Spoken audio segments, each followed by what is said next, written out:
¿Cómo están, amigas y amigos? Tengan ustedes muy buenas noches. Son las 23 horas con 3 minutos. Comenzamos hora 23 antes de la característica con ese apunte deportivo y ese empate de Bolívar con Delfín de Ecuador que deja un cierto sabor agridulce.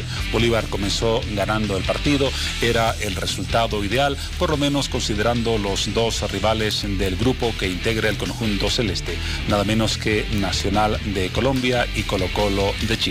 Así arrancó la participación de los dos equipos bolivianos, Bolívar y The Strongers, en la fase de grupos de la Copa Libertadores de América. Dejamos los deportes, vamos ahora al saludo y a la bienvenida a Paola Sánchez. ¿Cómo estás, Juan Pablo? Buenas noches, ¿cómo están todos? Bienvenidos, mitad de semana, con un saludo afectuoso para toda Bolivia y para quienes nos ven de otros países. Iniciamos hora 23 y también damos la bienvenida a Piti Garamendi en las redes sociales. ¿Cómo están todos, amigos? Bienvenidos a su sector de redes sociales. Nuestras publicaciones ya están listas para su participación. No olvide que hoy es miércoles dedicado a la salud. ¿Cómo estás, Juan Pablo? Buenas noches. ¿Cómo estás, Piti? Todo listo para comenzar. Y a propósito de comienzo, vamos a enumerar los temas que abordaremos en la edición de hoy, último día del mes de febrero del año 2018. Por ejemplo, nos ocuparemos de recordar que hoy se celebra el Día de la Literatura y las Letras Paceñas, una fecha que pasó casi desapercibida. Fue fundada o fue instaurada, para ser más preciso, en honor al escritor y político boliviano Franz Tamayo. Una ordenanza municipal dispuso la instauración de esta fecha. Hablaremos de la literatura, de la lectura, de lo importante que es acercarse a los libros, especialmente en este tiempo en el que las redes sociales parecen acaparar el interés principalmente de los jóvenes. La lectura es y será siempre importante. Esta noche también hablamos de la quiropráctica. Es un tipo de medicina alternativa que se centra en el diagnóstico y tratamiento de aquellos trastornos que afectan al sistema musculoesquelético. Es por ello que hablamos más acerca y conocemos más acerca de la quiropraxia. Estén atentos todos porque tratamientos quiroprácticos es el tema que desarrollamos en el programa de hoy. ¿Han escuchado ustedes hablar de las denominadas prácticas restaurativas? Tal vez no es un concepto o una idea muy conocida en nuestro país, pero sí tiene una amplia aceptación en países de nuestro entorno y en el mundo, y se refiere a políticas que adoptan los estados para prevenir la violencia. Contaremos con la presencia de dos expertos en hora 23 que nos hablarán de esa iniciativa que comienza a ganar terreno en Bolivia y que tiene como fin último, como ya lo apuntaba, la prevención oportuna de la violencia. También hablamos de una campaña solidaria destinada a colaborar a aquellos estudiantes de distintas unidades educativas afectadas por las inundaciones registradas en nuestro país en las últimas semanas. El objetivo de esta campaña es recolectar materiales escolares y es una iniciativa del Ministerio de Educación. Hablaremos de los tratamientos quiroprácticos. ¿Usted sabe cuál es el beneficio? ¿Tiene alguna consulta? Le hago la invitación para que participe de la siguiente publicación. Tratamientos quiroprácticos. La quiropráctica es reconocida como uno de los tratamientos más seguros, conservadores y no invasivos para la columna. ¿Cuánto conoce usted sobre este tratamiento? O tal vez tiene alguna consulta, como le hacía la invitación. Puede ya empezar a mandar sus comentarios, consultas a la siguiente publicación y también puede participar mandando sus mensajes a nuestra línea de WhatsApp 776-77223.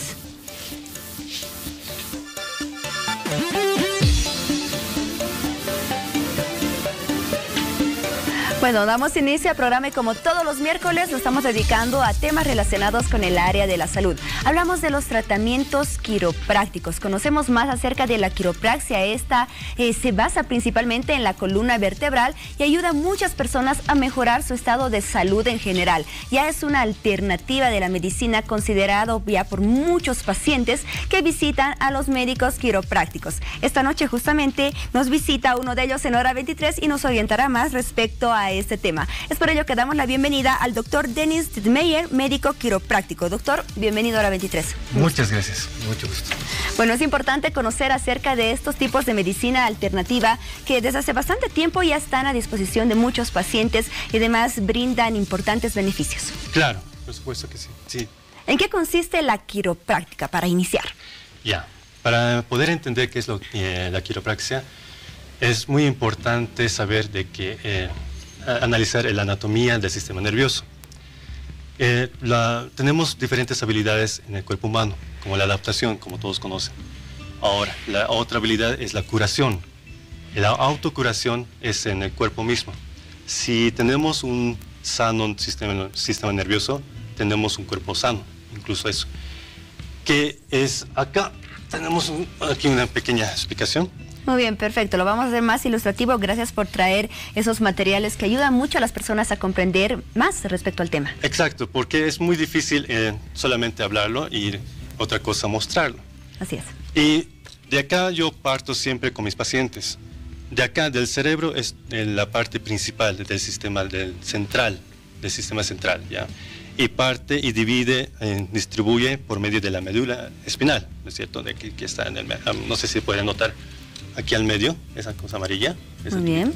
Esa es la médula espinal. Ahora, distribuye toda la señal a través de la periférica, que es el otro sistema, ¿ya? Todo esto está protegido por la columna vertebral. Si la columna vertebral está, en términos así, desviado o distorsionado, presiona el nervio en la parte central. Significa que no va a haber una comunicación en ese lado. Entonces, por ejemplo, si hacemos en el cuello, así, entonces va a hacer que el hombro ya pierda fuerza, por lo cual va a tensionar mucho la parte muscular y va a provocar dolor de cabeza, porque todo está conectado hacia arriba. Ahora, ¿qué hacemos nosotros? Los quiroprácticos somos especialistas en este sistema, el sistema nervioso, y corregimos estas distorsiones, que le llamamos subluxación vertebral. Significa esto. Esa es una subluxación vertebral. Lo que nosotros hacemos es corregir. ¿Para qué? Para que pueda distribuir la señal directamente al cuerpo. Y así solucionamos los problemas. Bueno, distintas fuentes de información aseguran que la quiropraxia es un tipo de medicina alternativa que brinda una mejora en la salud general desde una parte ya interna del cuerpo, a diferencia de la medicina tradicional que se basa ya en tratamientos externos, medicamentos y otros. ¿Estamos en lo correcto? Sí, tiene mucha razón. Muy bien, ¿cuáles son los principales beneficios que brinda la quiropraxia a los pacientes? El beneficio, más que todo, cuando uno se enmarca en el aspecto que tiene los problemas más que todo patológicos, las enfermedades. Uno puede optar, digamos, por las pastillas o por la cirugía, pero tenemos esa opción más que todo que es conservativo, que es la quiropraxia. Ahorra mucho dinero solamente tratando esa parte, en vez de tanto efecto secundario de una pastilla o tal vez alguna complicación de una cirugía. Opta más que todo naturalmente que se pueda sanar lo más posible, menos riesgoso. Muy bien, la quiropraxia va de la mano con la medicina tradicional. Doctor, es un médico tradicional que tiene que derivar a los pacientes a este tipo de medicina alternativa. Claro, exacto. ¿Son independientes? Sí, exacto. O sea, todo es como un centro. Yo recibo al paciente, por ejemplo, que tiene un X enfermedad, supongamos migraña, ¿ya? La migraña puede ser de distintas maneras. Puede ser alguna distorsión de óptica, de un nervio óptico, o puede ser, por ejemplo, de un muscular. Ahí es donde yo entro. Si yo sospecho que no puedo para nada tocar a este paciente porque es algo que no está en mi rama, entonces necesito yo delegar a un neurólogo, a un reumatólogo, o alguien en la diabetes, por ejemplo, puede tener alguien diabetes, entonces necesito pruebas para poder salir de esa duda. Entonces ya yo tengo que entornarme con otras zonas. Generalmente, ¿cuáles son las enfermedades que se pueden tratar con la quiropraxia? En general, más que todo, más lo que es más biomecánico, ¿ya?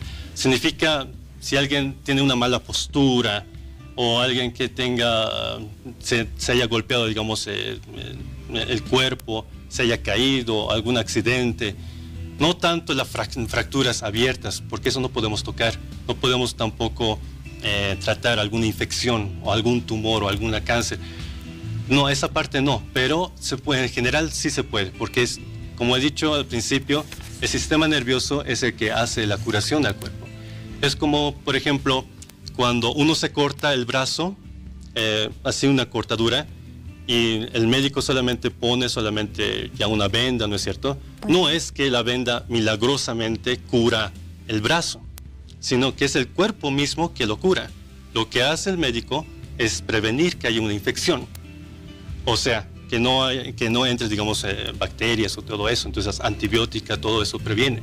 Como un medio de protección, en realidad. Exacto. A ver, doctor Meyer, al inicio del programa decíamos que la quiropraxia se basa en lo que es el diagnóstico y el tratamiento de algunos trastornos del sistema músculo-esquelético. Diagnóstico y tratamiento. ¿Puede tener también un enfoque preventivo?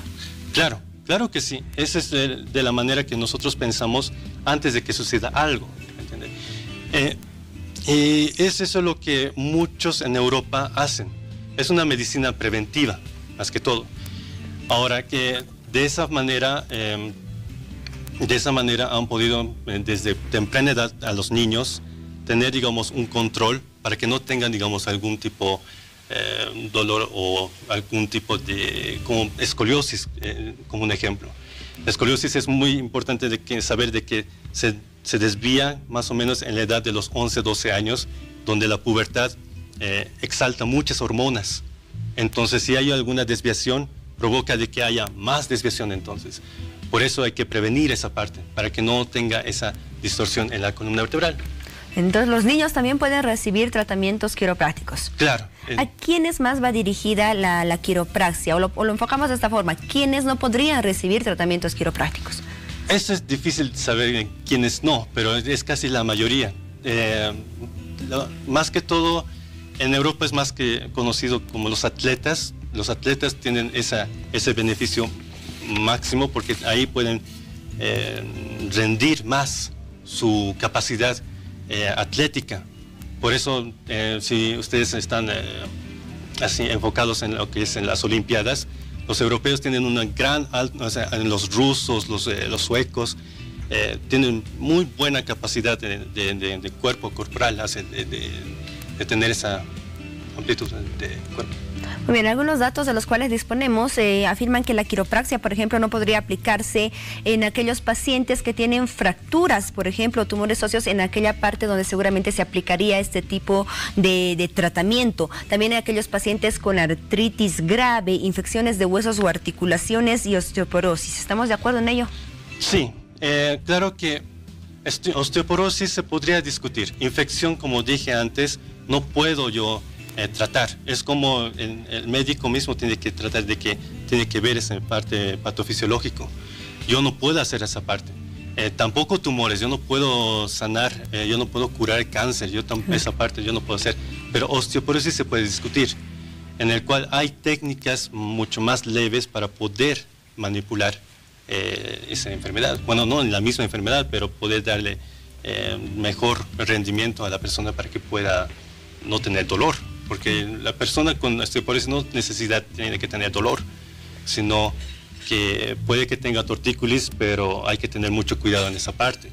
Claro que no se puede ajustar directamente, pero se puede hacer indirectamente. Eso ya es lo que ya hacemos nosotros. Muy bien, sin duda. Doctor Meyer, hace un momento usted decía que en Europa, por ejemplo, la quiropraxia tiene un enfoque preventivo. Muchos pacientes acuden de forma preventiva a ese tipo de tratamientos. ¿Cómo estamos en Bolivia? ¿La mayoría de los pacientes también pueden acudir de forma preventiva? ¿Lo hacen o generalmente ya es para un tratamiento curativo?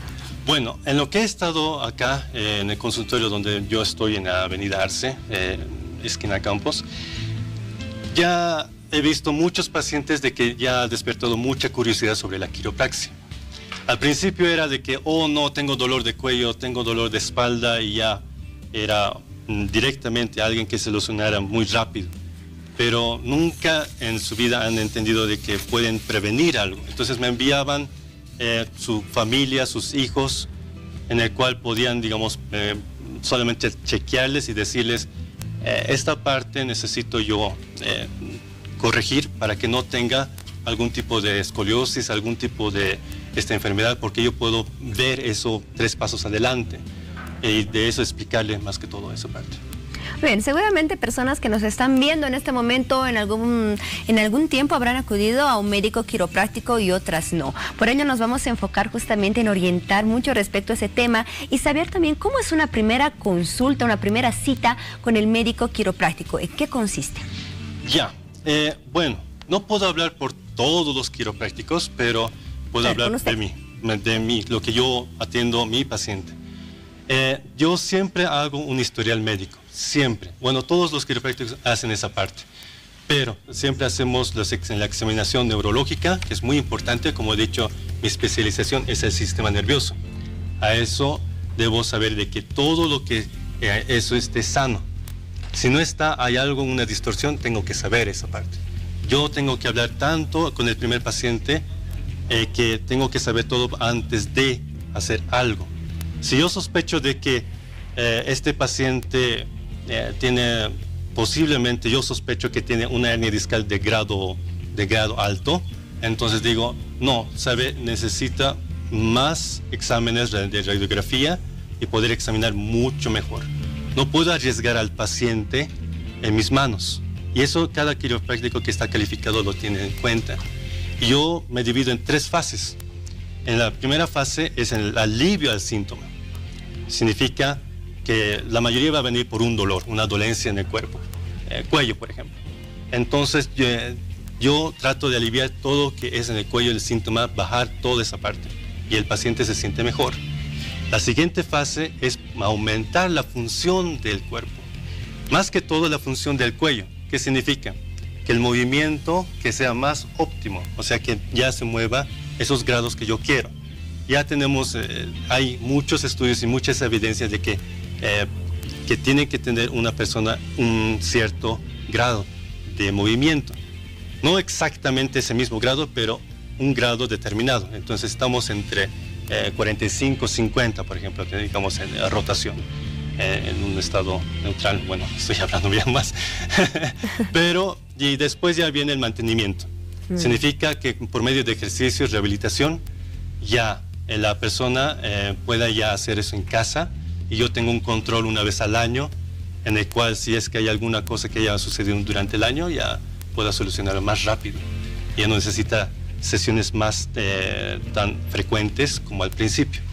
Entonces dejamos claro, es muy importante esa evaluación previa a la elaboración de la historia clínica, que sin duda es un paso fundamental al momento de atender a cualquier paciente, no solamente en esta área, sino en cualquier otra área de la medicina. En caso de no cumplir con este protocolo, doctor, ¿qué consecuencias podría generar un tratamiento quiropráctico en los pacientes?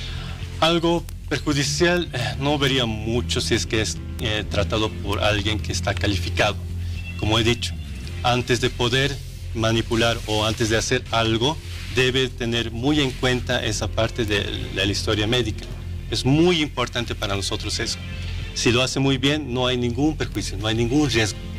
Pero hay algunos que tienen esa tendencia de otras profesiones, no puedo decir cuáles, pero o personas incluso privadas, que solamente aprenden tal vez de YouTube y dicen, pero esto es muy fácil, entonces lo hago.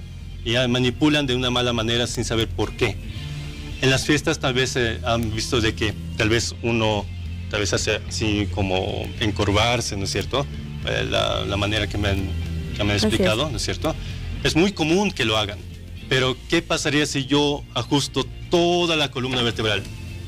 Si yo tuviera acá esta dolencia, esta parte que está deficiente, yo ajusto todo el cuerpo, todo, ¿ya?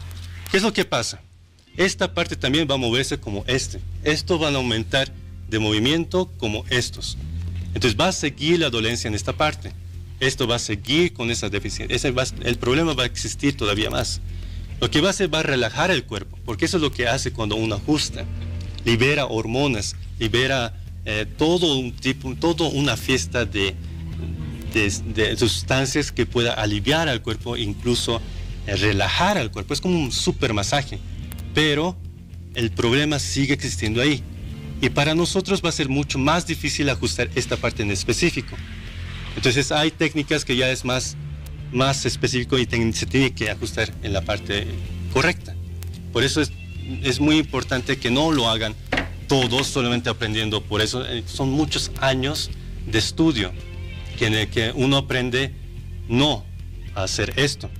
O sea, no se puede ajustar una persona así, sino de otra manera. Es muy importante esa reflexión que usted hace a todos aquellos médicos que tal vez ejercen de manera ilegal esta especialidad o otras profesiones o también otras especialidades, mejor dicho, relacionadas con la medicina, porque estamos tratando con pacientes, con seres humanos, estamos tratando con la vida de cada ser humano. Por ejemplo, algunos estudios que se han llevado a cabo aseguran que de no realizar o de no acudir a un quiropráctico que esté calificado en lo que es esta especialidad, podrían surgir consecuencias incluso letales con lo que es la manipulación de la columna vertebral, porque podría dañarse arterias que abastecen al cerebro. Exacto. Y eso es muy complicado, muy riesgoso. Exacto. Yo quiero llegar a eso, porque es eso, como aquí ve este rojo, ¿no es cierto? Y es muy principal, esta es la carotis.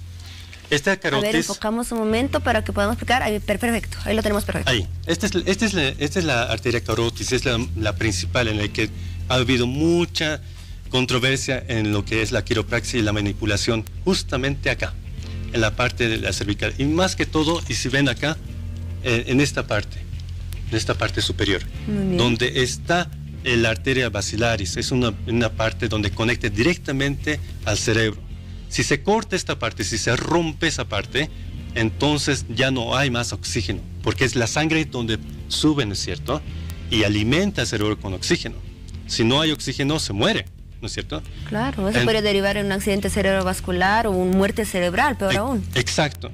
Y no, por eso hay muchos inconscientes de que, claro, manipular, eso está bien, pero si lo hacen de una manera, porque hay movimientos exactos donde cómo se tiene que manipular. No es cualquiera que se tiene que hacer y ya, ¡paf! Sino hay que hacerlo con mucha delicadeza. Por eso las personas que tienen diabetes o reumatismo tienen muy delicada esta parte y se puede romper. Por eso es muy importante lo que he dicho. La historia médica es muy importante al principio. Y saber si tiene esa enfermedad, no puedo tocar esta parte. Claro. Para nada, no puedo manipular. Pero puedo hacer otra técnica a más abajo para poder tratar indirectamente esa parte. Pero eso solamente piensa un quiropráctico calificado. Por eso no pueden hacer todos de esa manera. Sin duda. Es muy importante que ustedes tomen en cuenta el punto que estamos abordando en este momento. Si usted asiste a un médico quiropráctico, bueno, asegúrese de que este sea un médico realmente calificado, que brinde bienestar, alivio, mejora a su salud en general. Doctor Dittmeyer, hablamos esta noche de los tratamientos quiroprácticos, o sea, nos referimos como algo en plural. Existen distintos tipos de tratamientos quiroprácticos, son varios. Claro, y eso es ya mucho deriva de las universidades como lo han tratado. Hay algunos que conservan la quiropráctica, que es la más antigua, que es más pura, que solamente manipulan o ajustan en una manera exacta, solamente en un movimiento. Significa, hay una técnica que se llama Gonstead. El Gonstead es más que todo así. Yo manipulo de la manera diversified. Significa que yo hago una combinación de movimientos en la articulación para que no pueda doler mucho. Pero en Gonstead es más que todo más puro. Significa que solamente puede manipular, o ya sea lateral, sí, o flexión, o extensión, o rotación. No pueden combinar. Yo hago lateral y rotación para hacer 2 en 1. Para no hacer doble acá y acá, sino yo lo hago en 2 en 1. Ellos no usan para nada la activación neuromuscular, sino hacen solamente un ajuste. Ahora, hay otros que usan también un aparato que se llama Activator, y eso es lo que traje hoy. A ver, lo vamos a conocer. ¿Cómo se llama el aparato? Activator. Activator. Sí, bueno, pueden leer esa parte de ahí. Esa parte. Ese es un aparatito, es como una pistola. Más hace ruido que un dolor. Así que le voy a hacer una demostración. Acá, así. Así. Ya, es solamente ese ruido. Lo que hace es impulsar una parte de la articulación. Lo uso muy rara vez en casos muy extremos, ya sea personas que tienen osteoporosis, como hemos hablado, también algún tipo de enfermedad, tal vez un tumor. No, como he dicho, no trato el tumor, pero puedo tratar otras partes del cuerpo para que pueda optimizar el cuerpo humano.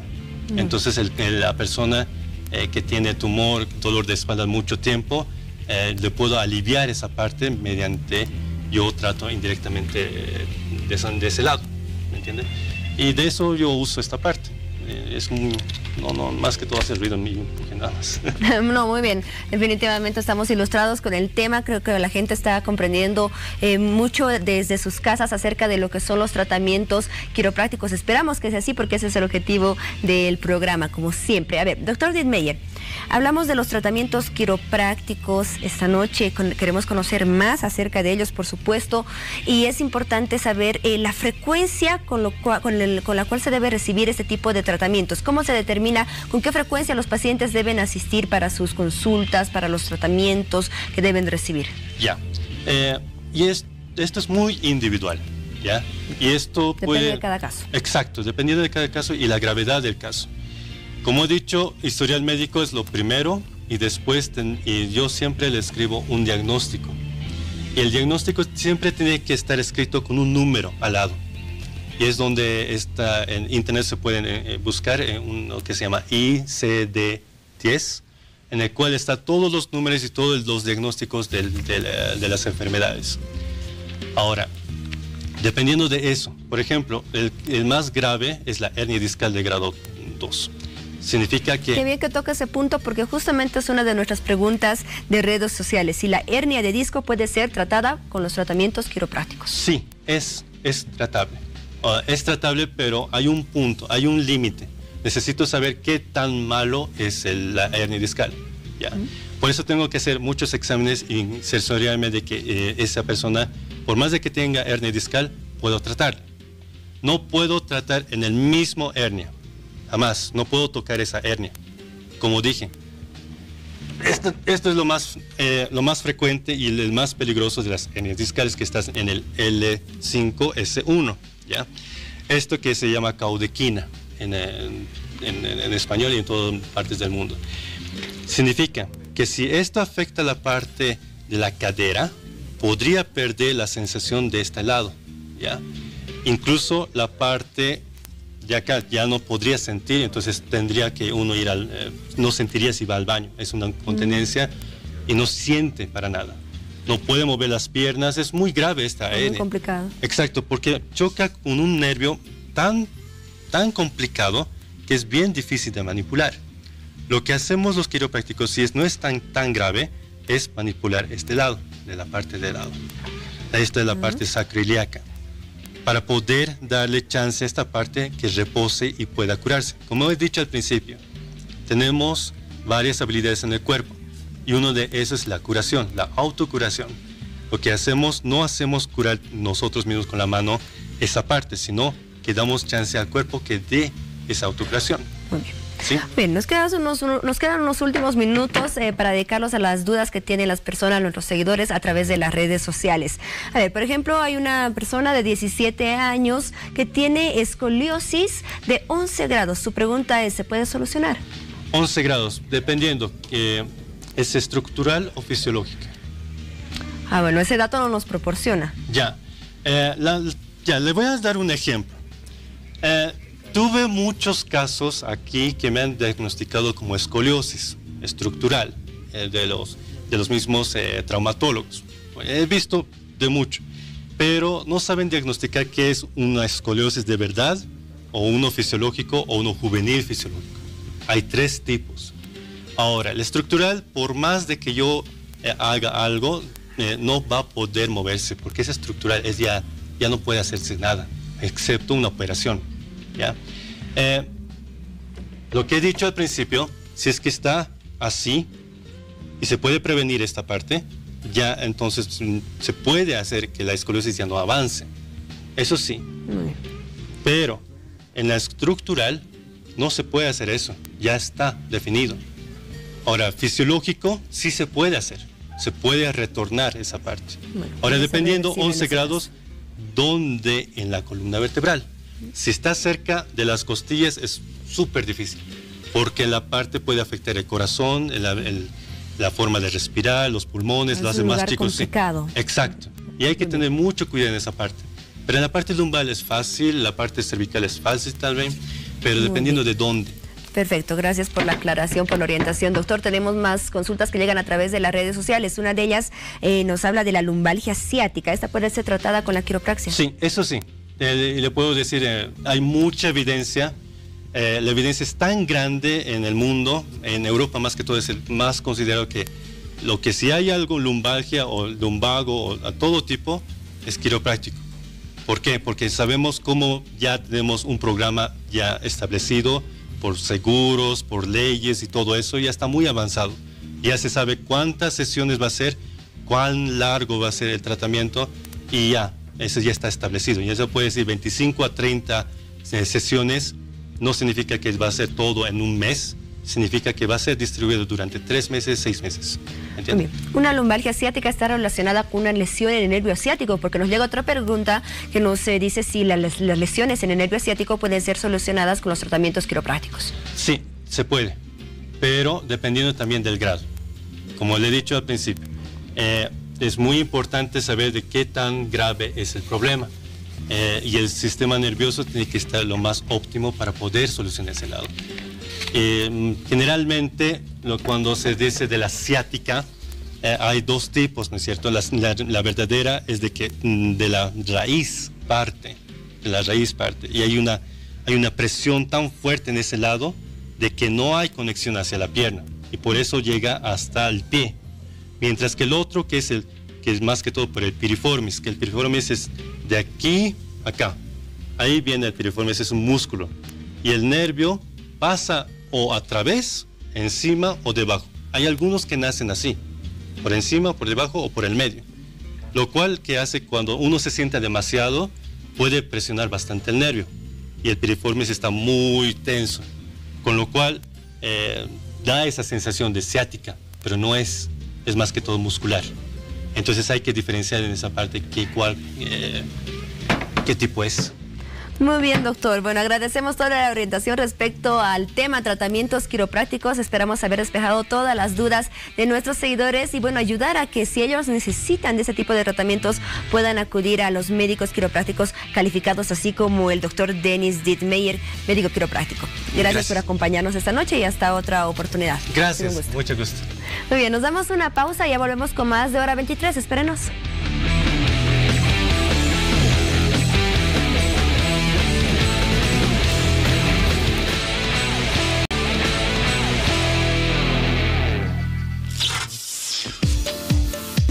Segundo bloque del programa y hablaremos de una campaña solidaria organizada por el Ministerio de Educación y usted puede participar de la siguiente publicación.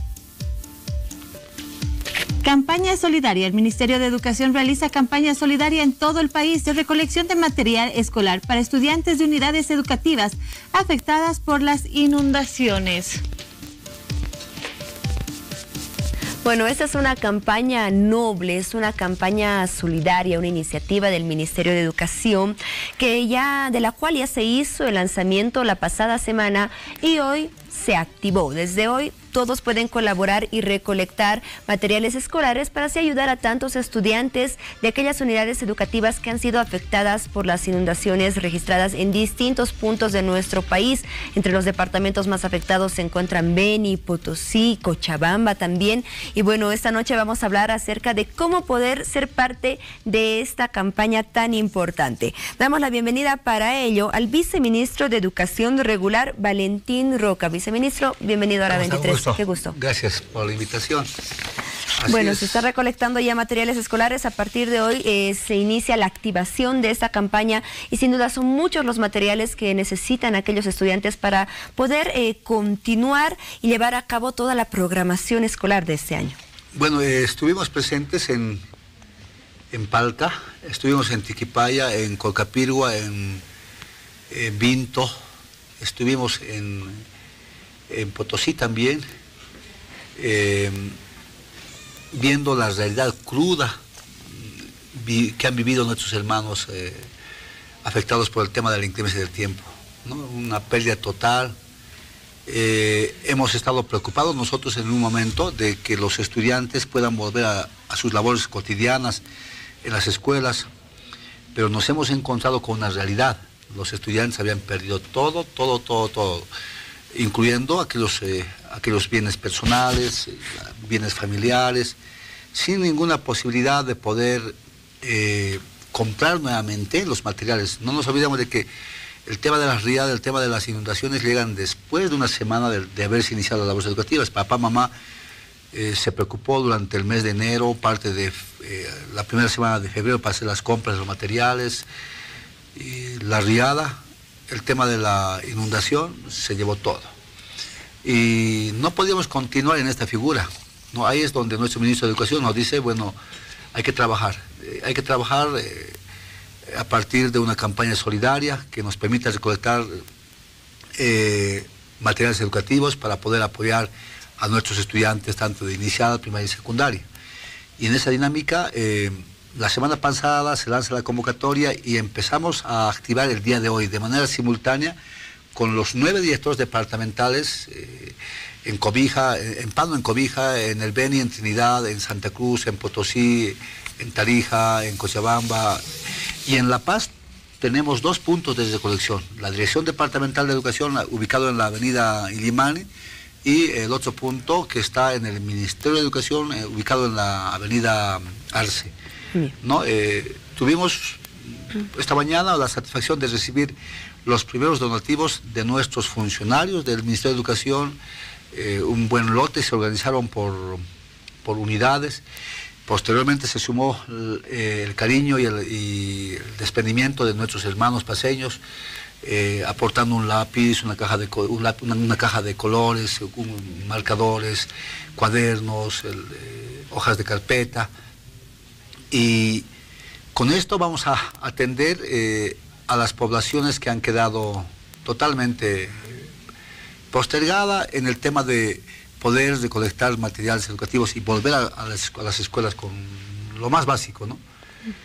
Así es. Y el día de mañana estamos saliendo a Tipuani, a Guanay, y el otro grupo sale hacia la localidad de los Uruchipayas, a Oruro, ¿no? Con los ya materiales que hemos recolectado durante la jornada de hoy, ¿no?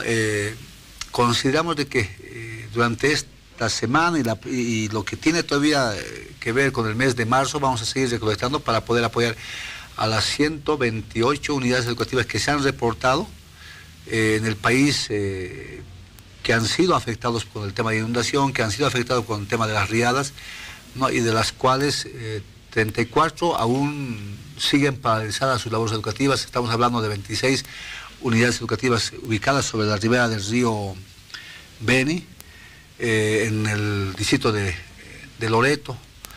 Tenemos 6 unidades educativas en el departamento de La Paz, que se han sumado últimamente a este grupo de beneficiarios también. Estamos hablando del municipio de Songo, ¿no? Tenemos todavía 2 unidades educativas en el departamento de Cochabamba. Estamos hablando de Remanso, de Santa Rosa Boca Río Chapare, ¿no? En la que esta población sigue conviviendo con el agua.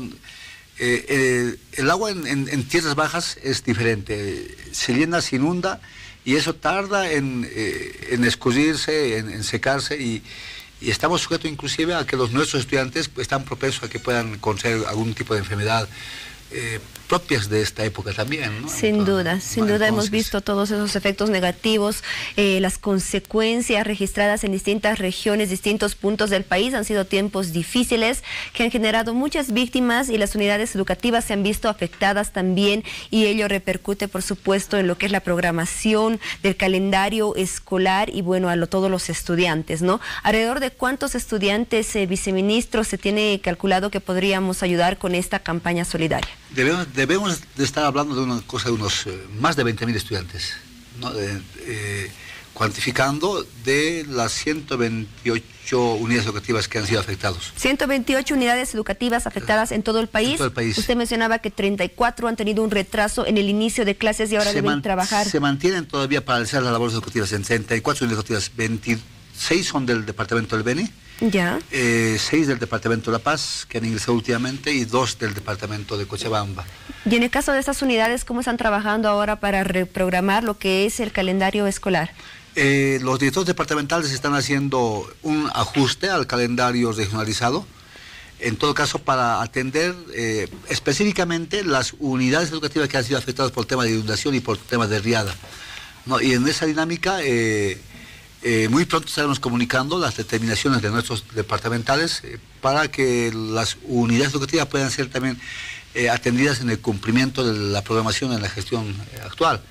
No nos olvidemos también de que el tema del trabajo pedagógico va a cambiar, no va a ser el mismo, porque atender en la misma característica que un estudiante que no ha vivido estas situaciones vividas por los que han tenido temas de riada, temas de inundación, es diferente, ¿no? Vamos a encarar un trabajo coordinado con los gobiernos municipales, con los gobiernos departamentales, para que podamos mitigar aquel sufrimiento psicológico que han tenido los estudiantes en esta época fatal que se ha vivido, ¿no? Y pretendemos apoyar con los materiales educativos que los hermanos paseños, los hermanos bolivianos han ido aportando, desde un lápiz, más un tajador, más una goma, más un cuaderno.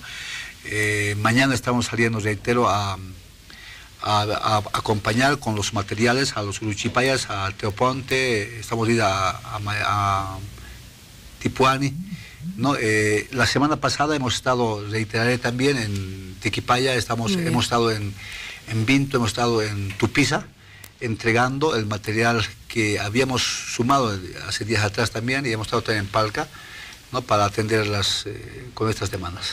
Apoyo psicológico, apoyo con distintos tipos de materiales escolares, todo tipo de apoyo es importante en estos momentos complicados, en los cuales también se ve la unión, la solidaridad de todo el país para colaborar con las víctimas de las inundaciones registradas. Viceministro, para el caso de aquellas personas o empresas que quieran realizar grandes donaciones, tengo entendido que ustedes incluso disponen de vehículos que podrían recoger esta colaboración. Sí, tenemos la línea gratuita del 810-0050 que está disponible para poder comunicar. Si hay la necesidad de poder recoger algún tipo de material de alguna empresa privada, de alguna empresa estatal, de personas particulares también, estaremos recogiendo para que podamos ir sumando la cantidad necesaria y atender a la población estudiantil boliviana que necesita el aporte de nuestros hermanos y nuestras hermanas bolivianas, ¿no? Reiteraré, estamos atendiendo en las 9 direcciones departamentales de educación de nuestro país.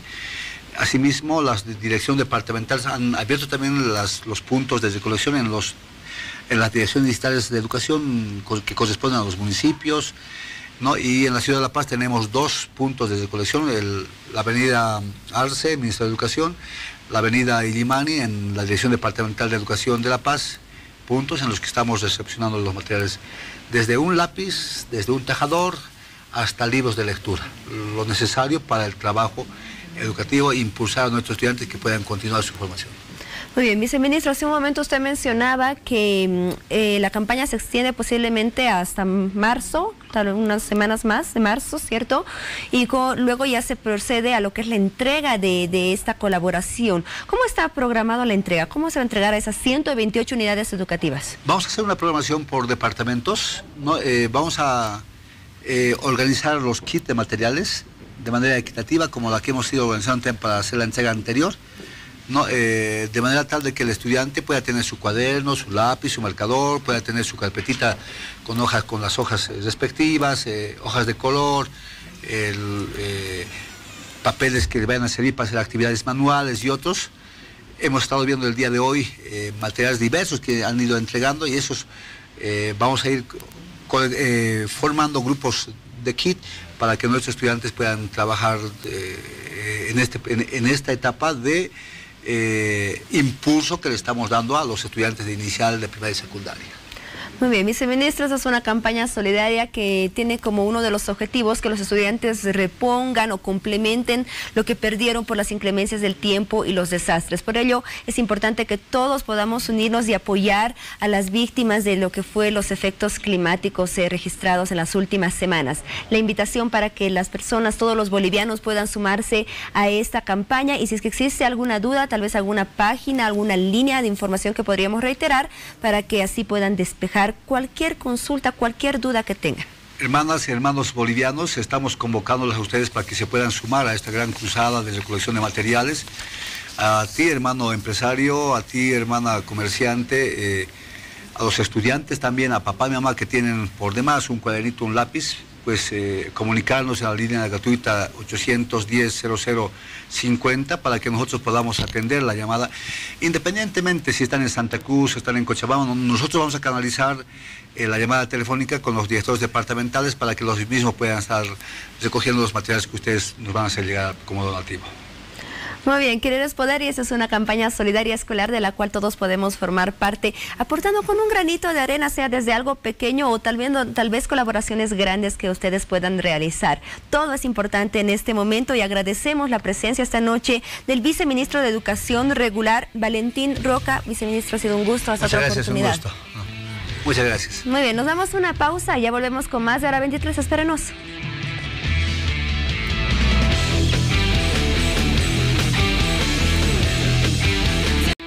Estamos en un nuevo sector de información de Hora 23 y nos vamos a ocupar de una fecha importante que prácticamente ha sido ayer, ya que nos encontramos en un nuevo mes, el mes de marzo. El 28 de febrero, último día del segundo mes del año, se recordó el Día de la Literatura y las Letras Paceñas. ¿Cómo surgió la idea en el municipio de La Paz de conmemorar este acontecimiento, si lo podemos llamar así? Veamos una nota con esbozos de respuestas al respecto. Aquí falta alguien. Es mi tía Dorita. Yo no la conocí, bueno, más bien dicho, la habré conocido cuando tenía 1 año. Lo que pasa es que cuando yo era chiquito, ella se ha ido a un país lejos. Como muchos bolivianos, como muchas personas tienen que buscar supuestamente días mejores, se fue a otro país lejos.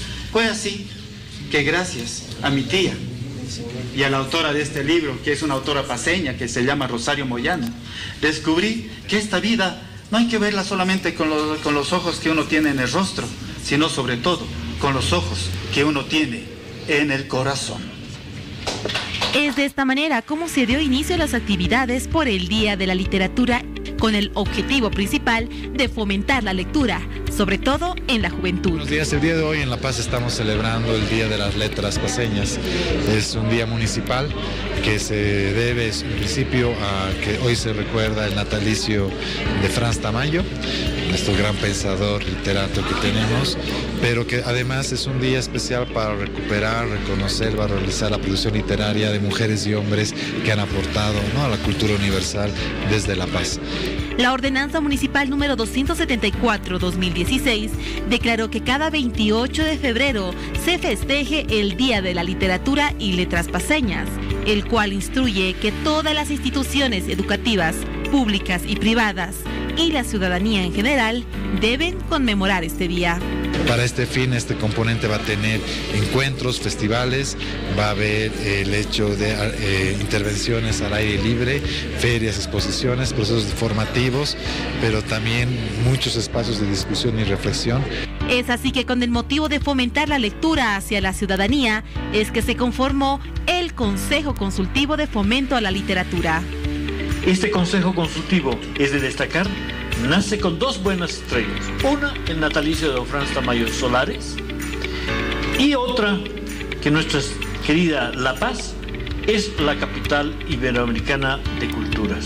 Franz Tamayo se destacó como un gran poeta, diplomático y político, considerado una de las figuras centrales de la literatura boliviana del siglo XX. Los nietos de Franz Tamayo aseguran que ser familiar de tan reconocido poeta, más que un privilegio, es una gran responsabilidad. Muy orgulloso, obviamente, pero realmente es una responsabilidad muy importante porque es nuestro deber como familiares, herederos de Franz Tamayo, dejar y continuar con el legado de mi abuelo y hacer que esta obra pueda ser conocida por el resto de los bolivianos. Como decía don Franz Tamayo, toda juventud es un error, todo error es una enseñanza. Hay de aquella juventud que no aprende de su primer error ni de su primera enseñanza. Es importante que nuestros jóvenes se culturicen, lean, no solamente a los bolivianos, sino a todos los autores nacionales e internacionales.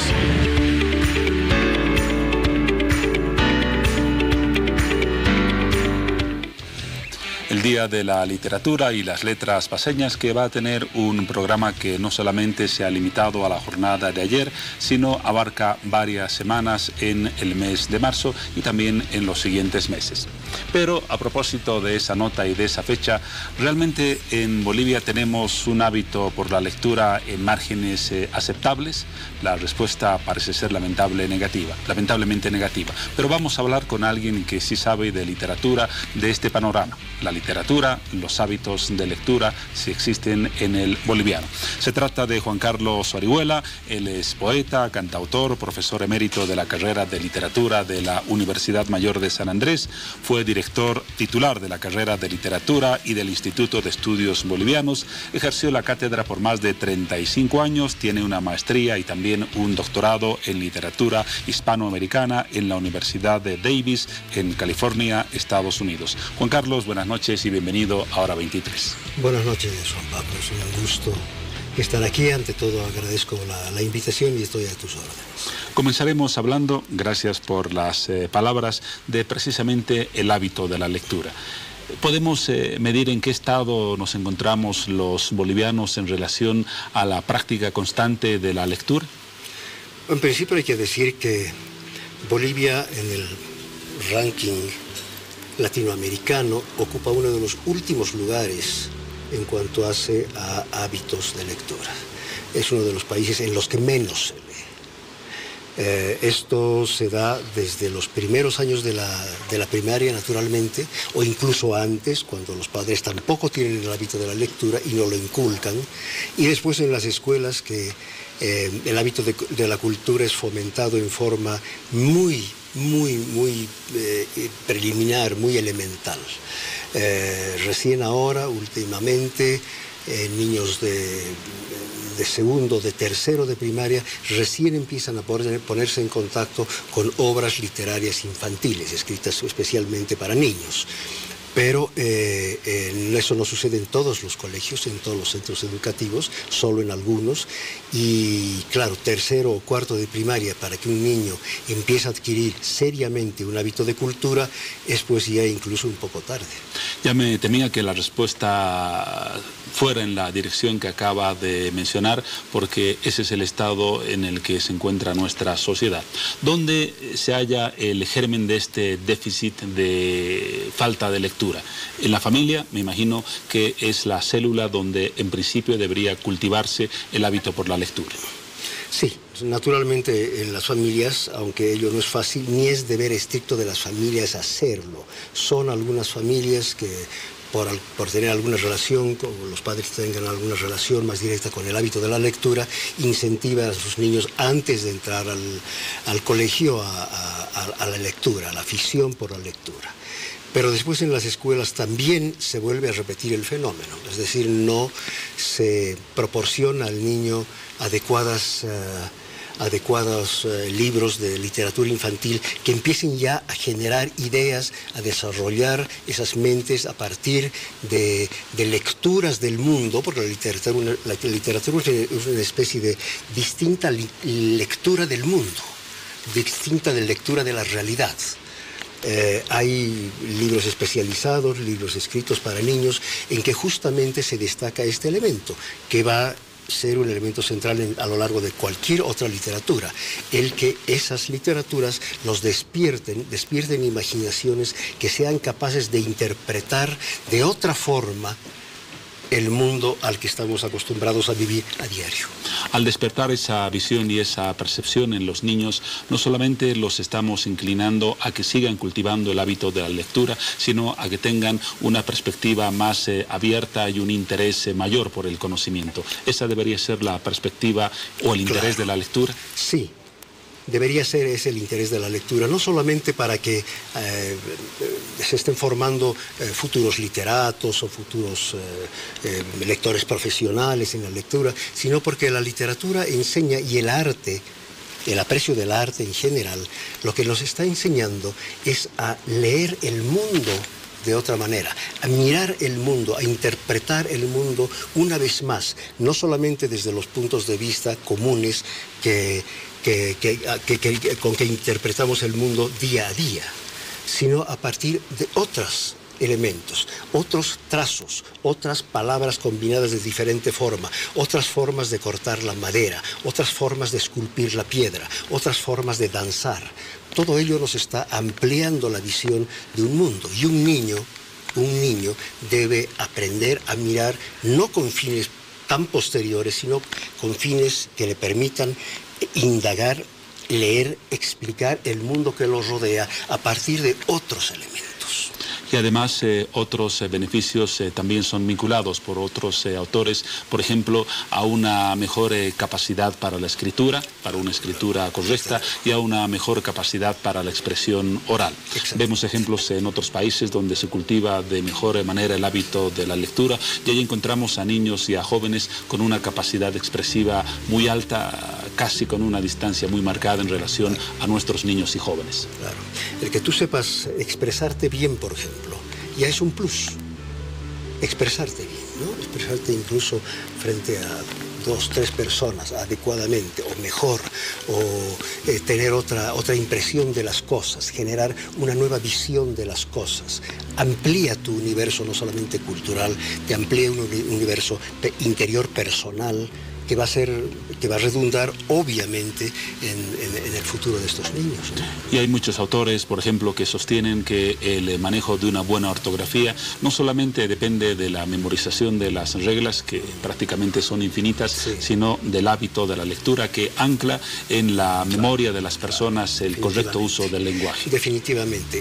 Yo siempre he postulado en mis clases que la mejor manera de aprender ortografía es leer mucho. Definitivamente. Y escribir mucho. Y escribir mucho. Así, si fuera así más, con eso más, ya es cenaquina.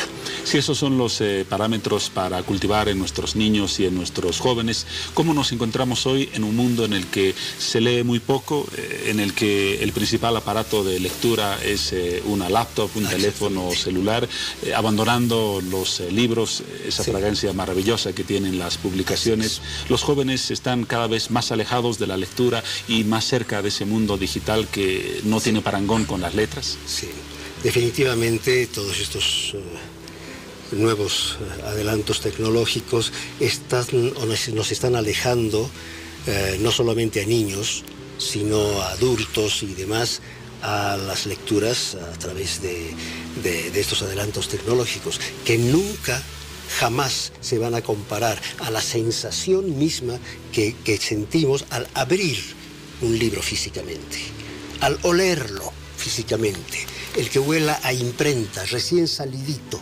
estos gustitos que tiene la lectura de principio, y después introducirse naturalmente en el mundo que nos propone el autor. Entonces, estamos hablando de un tema estratégico, estructural, muy importante, que lamentablemente está siendo dejado de lado y sustituido por otros elementos que a la larga no van a reemplazar adecuadamente el hábito de la lectura, el hábito de la escritura.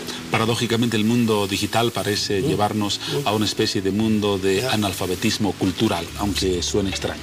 Sí, porque además esa incapacidad que tenemos de ver la realidad a partir de otras formas de comprensión de la realidad, nos está llevando a distorsionar posteriormente lo que es el apreciar una obra de arte, el apreciar un libro, el apreciar un cuadro, un ballet, una pintura, una escultura, etc.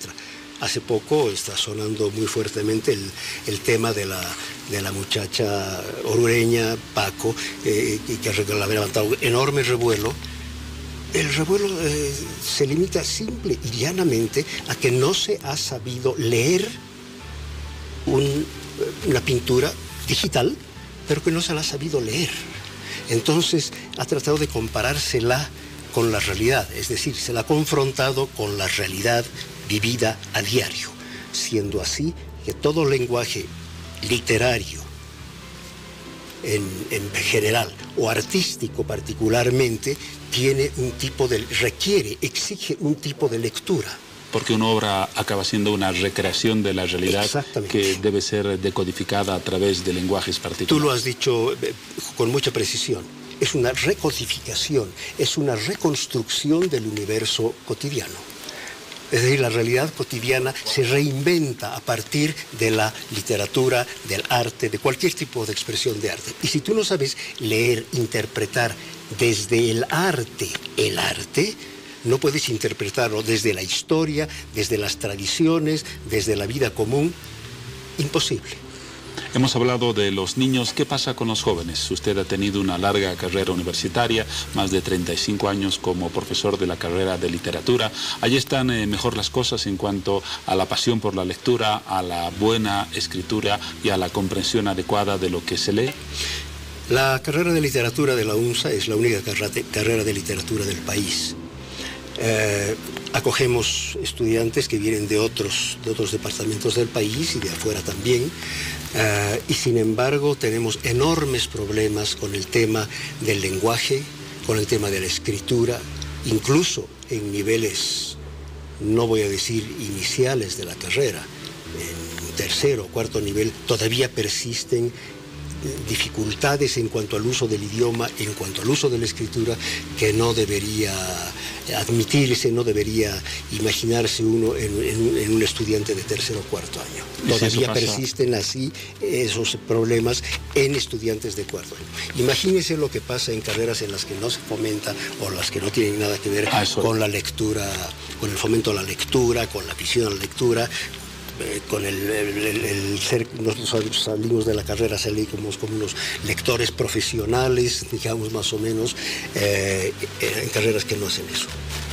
Para acabar, Juan Carlos Orihuela, no es el tiempo de las admoniciones, pero sí quizás una palabra como la suya pueda llegar a muchos de los televidentes que nos ven para insistir sobre la importancia de la lectura. Cerremos esta entrevista con su reflexión sobre por qué es importante la lectura y por qué lo va a seguir siendo por los siglos de los siglos, más allá de los inventos tecnológicos que vayan apareciendo en los próximos años y décadas. Yo creo que de principio la familia debería acompañar a los estudiantes antes de su ingreso a las escuelas, ya proporcionándoles, leyéndoles historias pequeñas, cortas, acercándolos al libro como objeto, y posteriormente, una vez que el niño entra a la escuela, acompañar también ese proceso. ¿Qué está leyendo mi hijo? Leer. ¿Cómo acompañar nosotros también, a partir de nuestra condición de padres, el proceso que se sigue en las escuelas? O cómo reemplazar la falencia que en este sentido le ofrece o no una escuela.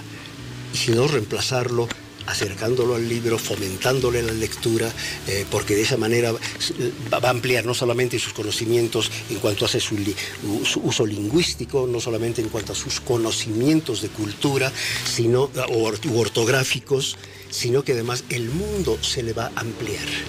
El mundo de la literatura, en el caso específico de la literatura, es una ampliación de la realidad, es una sobredimensión de la realidad que hace o que produce el trabajo de una parte de nuestro cerebro que no está acostumbrado a la ficción. Por eso mismo, recogiendo sus palabras, quizás el mayor acto de amor como padres hacia nuestros hijos sea acercarlos a la lectura, crearles ese cariño por los libros. Muchas gracias, Juan Carlos Orihuela, por estas breves reflexiones que ojalá hayan sido importantes para jamás dejar de lado una pasión por los libros, que son la fuente de mil fronteras que nos permiten ver más allá del corto panorama de nuestro entorno. Hasta una próxima oportunidad. Gracias a ustedes y felicidades por el programa. Muchas gracias. Nos vamos ahora a un corte para luego ingresar a otro sector, el último de Hora 23.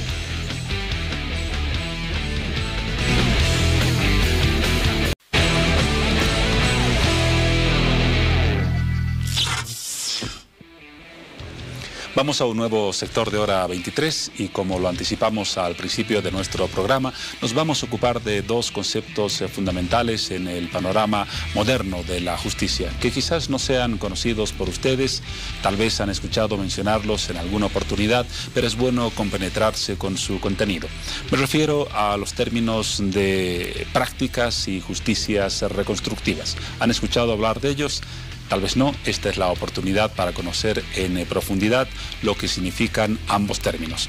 Y para ello estamos con la presencia de dos invitados. A mi izquierda, Jan Schmidt, instructor del Instituto Latinoamericano de Prácticas Restaurativas, natural de Bélgica, magíster en Ciencias Políticas de la Universidad de Lovaina. Bienvenido a Hora 23. ¿De paso por Bolivia?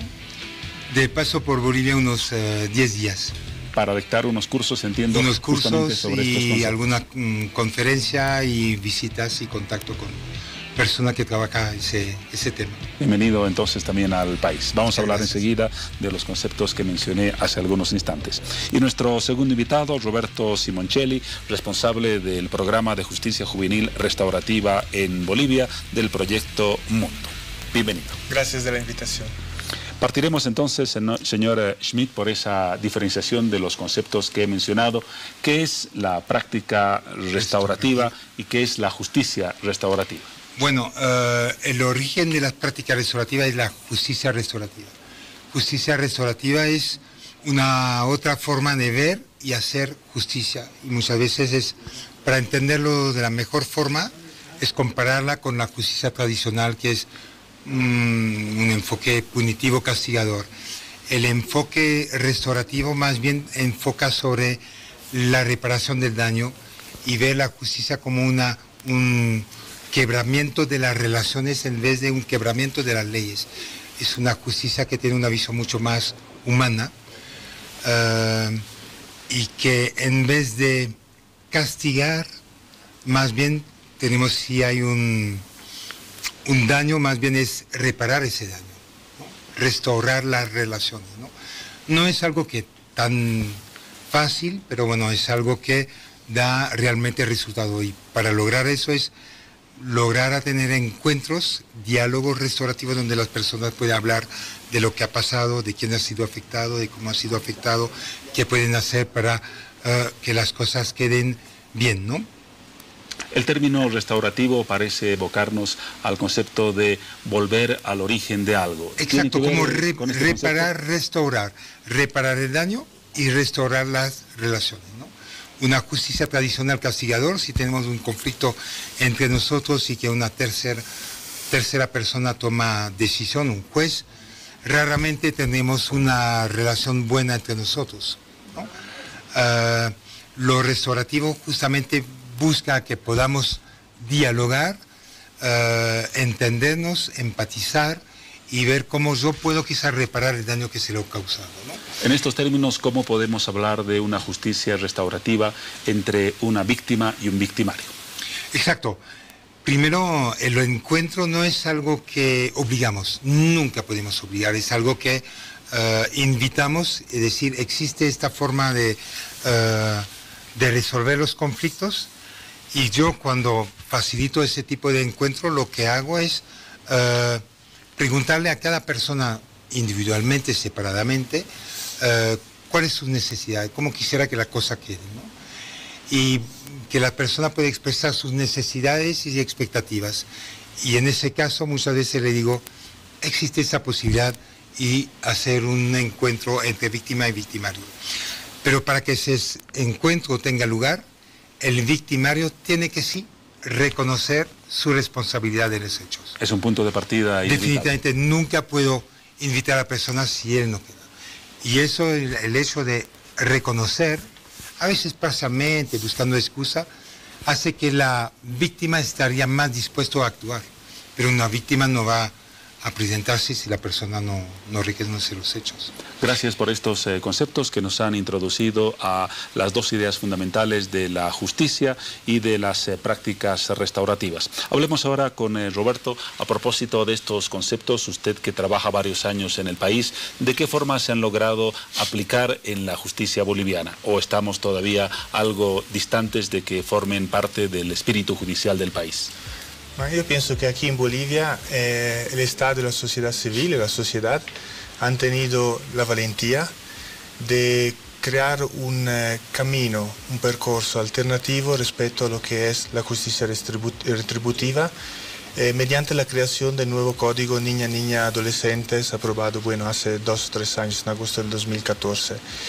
Y valentía porque se incluye en este código el enfoque de justicia restaurativa, o sea, se quiere decir que los conflictos, la prevención del delito y también la gestión de los conflictos no pueden ser solucionados solo mediante el castigo, sino mediante la reflexión, el diálogo, el encuentro entre el ofensor y la víctima, de manera que el ofensor pueda realmente responsabilizarse respecto a las consecuencias de los daños causados y también las víctimas pueden ser escuchadas y ser protagonistas también qué pasa durante el proceso ordinario, así como lo conocemos.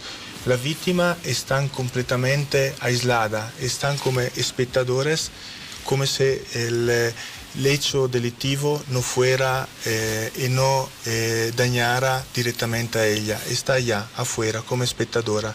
Nadie la involucra, nadie le pide cuáles son sus necesidades. La víctima también, después de un hecho delictivo, están como en una prisión y tenemos la obligación de atenderla. Y desde este punto de vista que empieza los conceptos de justicia restaurativa.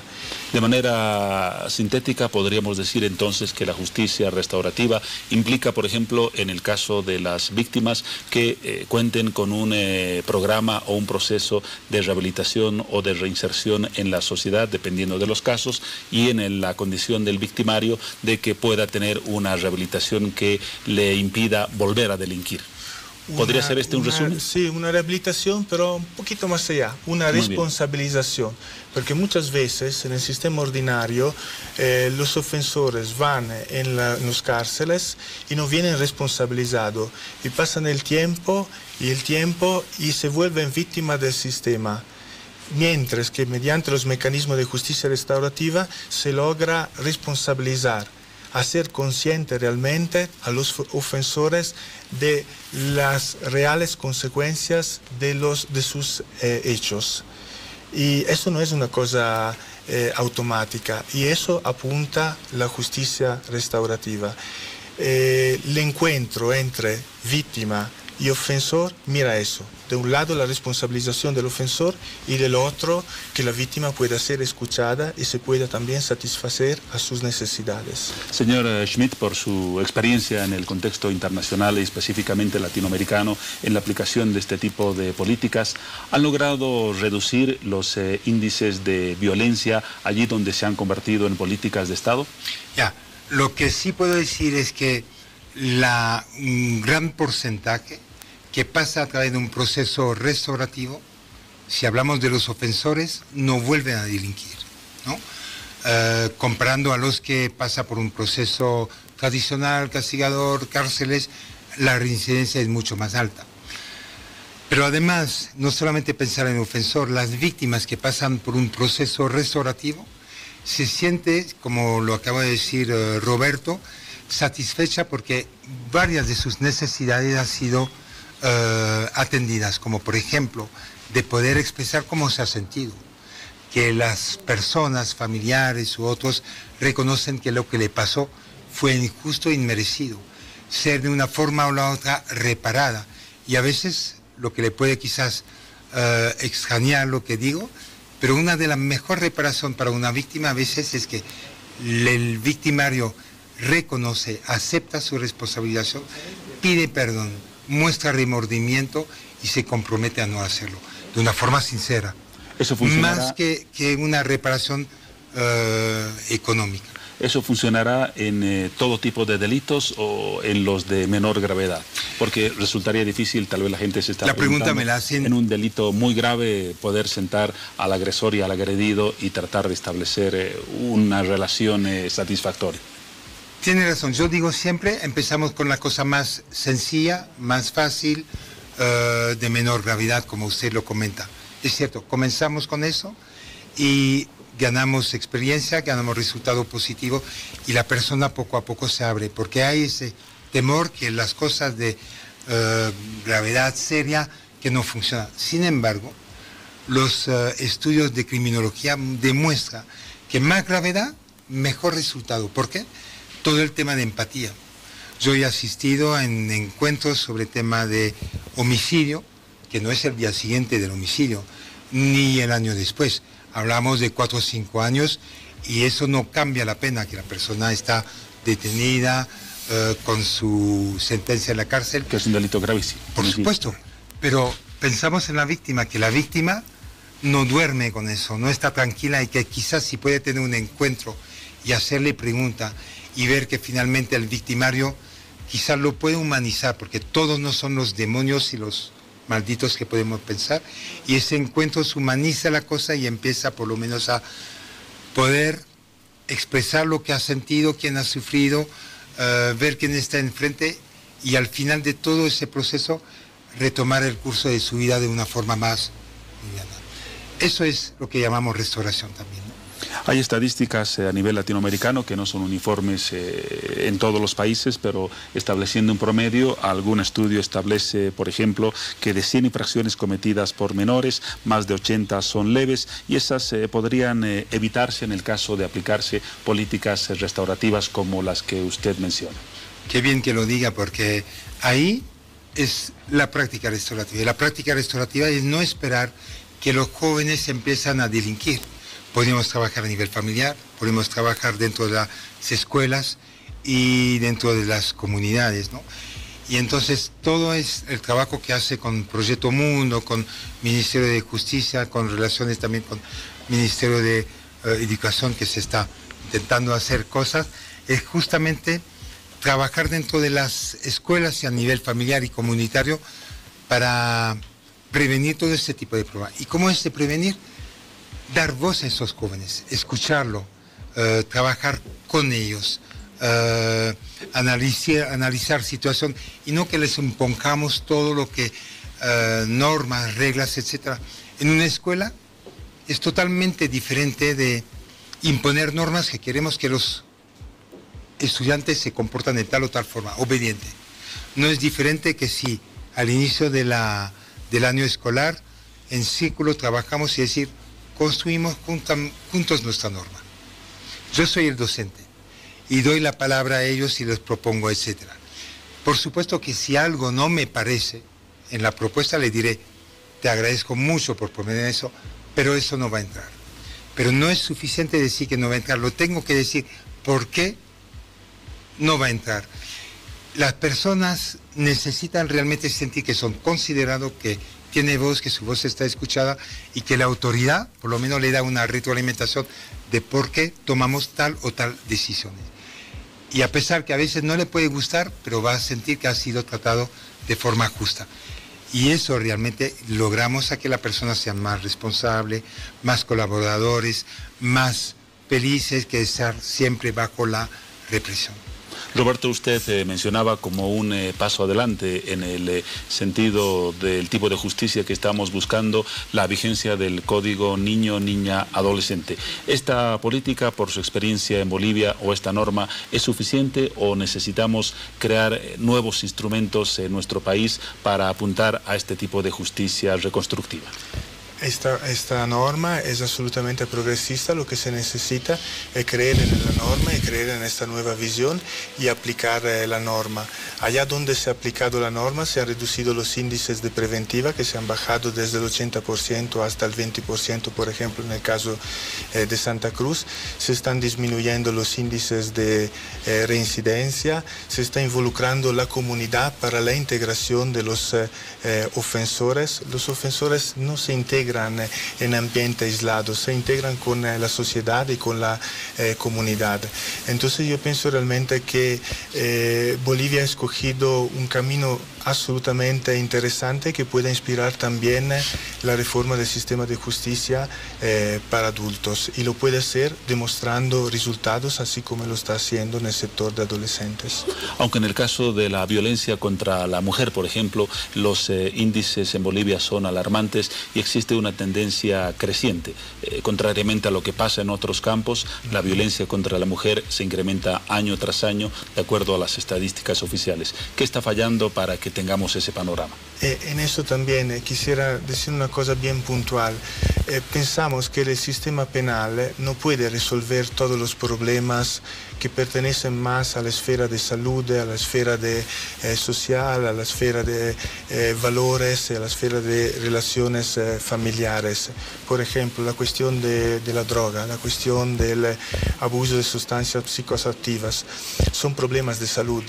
La cuestión también, como está mencionando, de las violencias sexuales, además, o violencias intrafamiliares, son cuestiones que se refieren a los valores que fundamentan la sociedad, y no siempre la respuesta penal es la respuesta mejor y más adecuada para enfocar estos problemas. Entonces se necesitan políticas sociales, políticas educativas, políticas de prevención, y que el sistema penal se pueda realmente concentrar en los delitos graves y las personas que son realmente peligrosas para la sociedad. Señor Schmidt, ya llegando al final de esta conversación, quizás lo que menciona Roberto puede sintetizarse en que una sociedad no solamente necesita normas, sino crear una cultura general que evite que el ciudadano sea proclive a la violencia y que la tolere.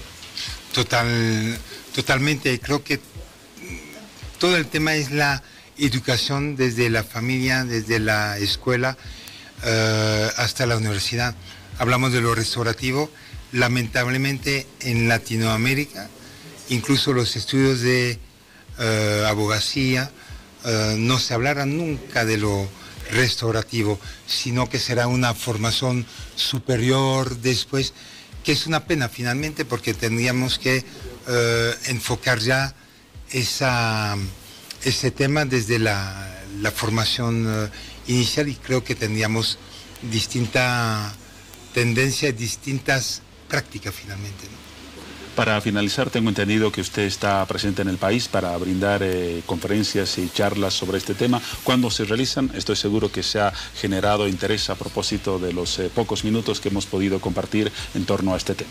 Bueno, hoy mismo he empezado una capacitación que terminará mañana con la gobernación, ¿no? Y en la cual está invitado uno del gobierno local, de algunas ONGs, de seguridad ciudadana, etcétera, ¿no?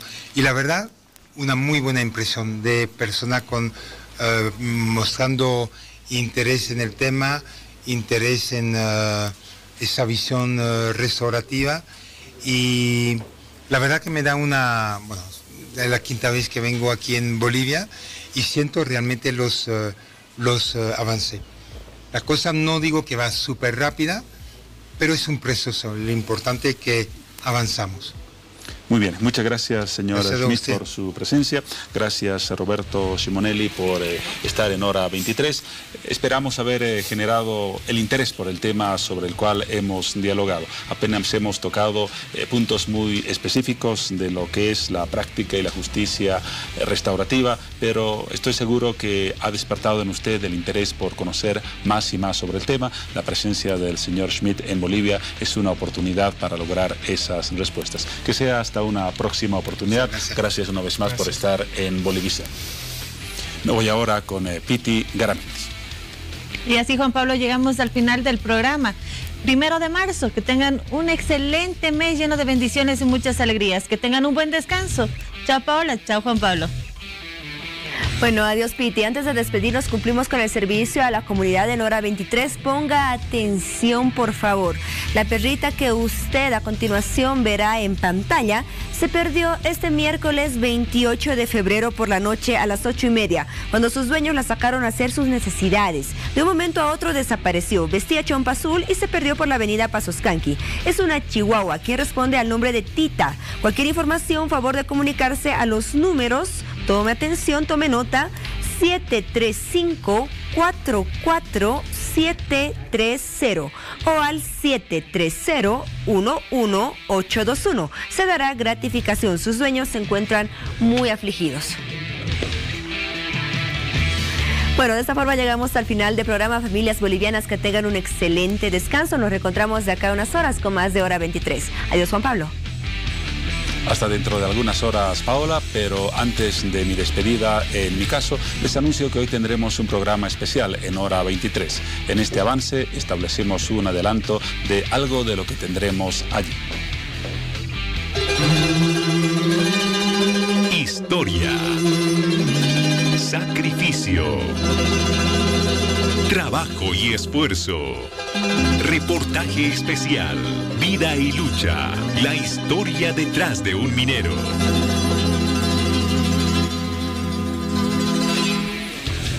El tema que abordaremos en la edición de Hora 23 en esta jornada jueves, reportajes sobre temas como historia en las minas, trabajo en las minas y el proceso de extracción de minerales. Como ustedes conocen, en Hora 23 no solamente nos ocupamos de profundizar sobre temas de la realidad nacional e internacional a través de entrevistas, buscamos prioritariamente generar investigación a través de nuestras notas periodísticas. Hoy tendremos una oportunidad de encontrarnos con ese espíritu periodístico de nuestro programa. Así que la invitación está atendida. Nos encontramos en algunas horas aquí en este set. Gracias por su atención y hasta ese momento.